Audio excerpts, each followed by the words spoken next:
നല്ല കരളുറപ്പുള്ള വേട്ടക്കാരനായ തമ്പി എന്തിനാ ആത്മഹത്യ ചെയ്തത്? രവീന്ദ്രൻ ലതയെ നോക്കി. ഫോട്ടോകളിലേക്ക് നോക്കി അവൾ ചോദിച്ചു. അതിന് തമ്പി ആത്മഹത്യ ചെയ്തതാണെന്ന് ആരാ പറഞ്ഞത്? പിന്നെ സംശയത്തോടെ അയാൾ ഭാര്യയെ നോക്കി. കൊലപാതകമാണോടി? രവിയേട്ടൻ അറിയില്ലേ, തമ്പി ഇടത് കയ്യനാ, എന്നാൽ മരിച്ച സമയത്ത് തോക്ക് വലത് കയ്യിൽ. ലത ഫോട്ടോകൾ കാണിച്ചു. ശരിയാണല്ലോടി, കൊല ചെയ്തയാൾ കൃത്യം നടത്തിയപ്പോൾ അത് മറന്നു, ലത പറഞ്ഞു. മേഴ്സിയാണോ അത് ചെയ്തത്? വെടിപൊട്ടിയപ്പോൾ മേഴ്സിയും വേലക്കാരിയും അടുക്കളയിലായിരുന്നില്ലേ, അതുകൊണ്ട് അവളല്ല. പിന്നെ ആര്?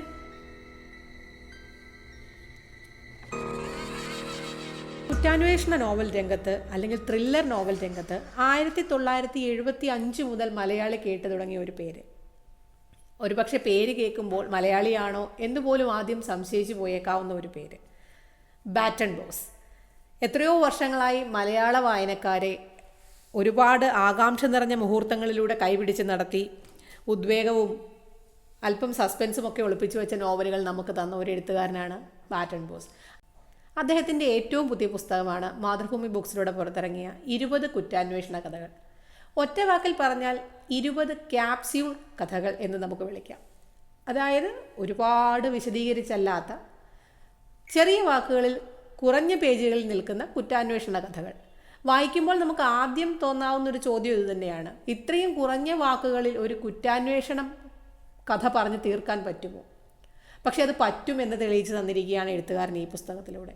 ഒരേ സമയം സംതൃപ്തിയും എന്നാൽ നിരാശയും തരുന്ന ഒരു പുസ്തകമാണ് ഇതെന്ന് ഒരു ചെറിയ അഭിപ്രായം വായിച്ചപ്പോൾ എനിക്ക് തോന്നി. കാരണം 20 നോവലുകളാകേണ്ടിയിരുന്ന കഥകളാണ് ചെറിയ കഥകളായിട്ട് ഇതിനകത്ത് വന്നിരിക്കുന്നത്. 20 കുറ്റാന്വേഷണ നോവലുകളാണ് ഈ കഥകളായിട്ട് നമ്മുടെ മുമ്പിൽ എത്തിയിരിക്കുന്നത് എന്ന് തന്നെ ഒരു സംശയമില്ലാതെ പറയാം. കാരണം ഓരോ കഥയും ഒരു കുറ്റാന്വേഷണ നോവലുകളായി എഴുതാവുന്ന, അത്രയും ആഴത്തിൽ പോകാവുന്ന, വായനക്കാരനെ പിടിച്ചിരുത്താവുന്ന, ഒരുപാട് സസ്പെൻസുകളും വായനക്കാരന് ഊഹിക്കാനും ചിന്തിക്കാനും ഒക്കെ കുറച്ച് സമയം കൊടുക്കുക, അവരവരുടേതായ നിഗമനങ്ങളിലേക്കൊക്കെ കൊണ്ടുപോയി ശേഷം അന്വേഷണത്തിലേക്ക് വരിക എന്ന് തുടങ്ങിയ ഒരുപാട് മുഹൂർത്തങ്ങൾ ഇണക്കി ചേർക്കാമായിരുന്ന കഥകൾ തന്നെയാണ് ഇതിലെ ഓരോ കഥകളും. അങ്ങനെ നോക്കുമ്പോൾ ഓരോന്നും ഓരോ നോവലുകളാണ്. അങ്ങനെ 20 നോവലുകളുടെ ക്യാപ്സ്യൂൾ നോവലുകൾ അല്ലെങ്കിൽ ക്യാപ്സ്യൂൾ കഥകൾ എന്ന് വിളിക്കാവുന്ന 20 കഥകളുടെ കൂട്ടമാണ് ബാറ്റൺ ബോസിൻ്റെ ഏറ്റവും പുതിയ പുസ്തകമായി 20 കുറ്റാന്വേഷണ കഥകൾ എന്ന് പറയുന്നത്.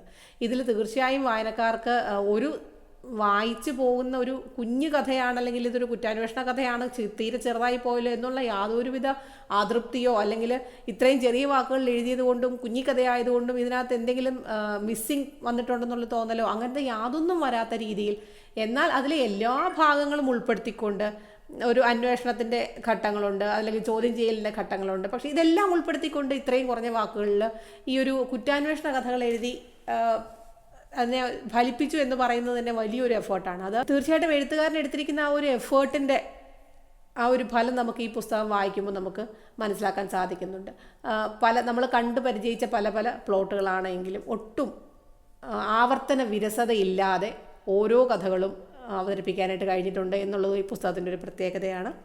അതുകൂടാതെ ഇതിനകത്ത് ഏറ്റവും കാതലായ കാര്യം എന്ന് പറയുന്നത് ഒരു പ്രത്യേക സാഹചര്യങ്ങളിൽ നിന്ന് ഒരു പ്രത്യേക വഴികളിലൂടെ മാത്രം പോകുന്ന കഥകളല്ല ഇതിലുള്ളതെല്ലാം.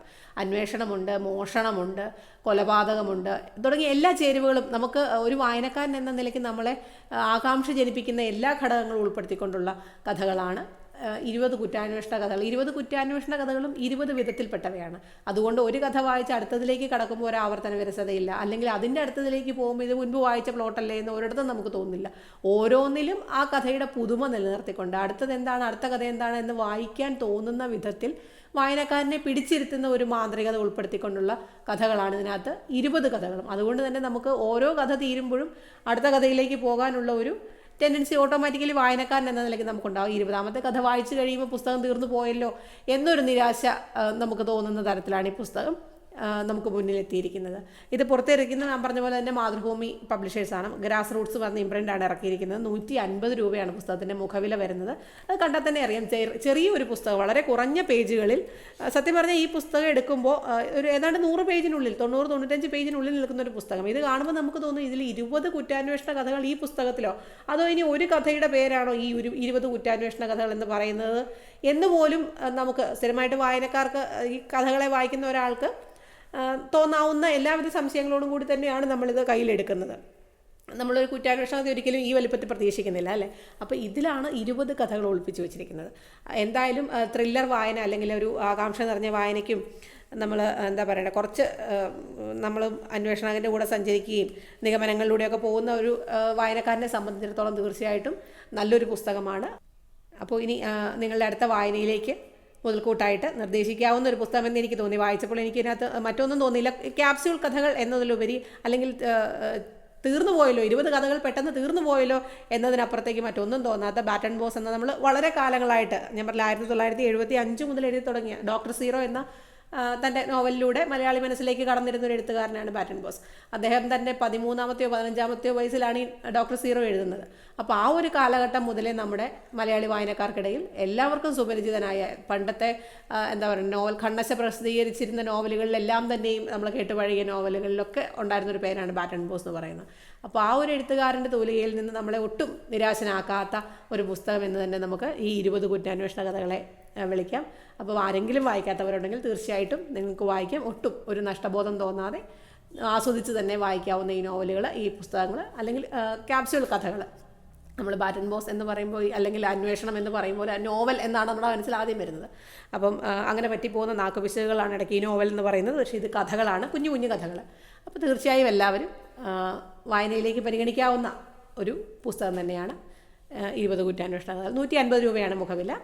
അപ്പോൾ 95 അല്ലെങ്കിൽ 96 പേജുകൾക്കുള്ളിൽ നിൽക്കുന്ന ഒരു ചെറിയ പുസ്തകം, വളരെ പെട്ടെന്ന് തന്നെ വായിച്ചു തീർക്കാവുന്ന, അല്ലെങ്കിൽ ഒരു യാത്രയിലോ ഒക്കെ നമുക്ക് കയ്യിൽ കൂടെ കരുതി വായിക്കാവുന്ന ഒരു പുസ്തകം തന്നെയാണ്. എല്ലാവരും ഒന്ന് വായിച്ചു നോക്കുക.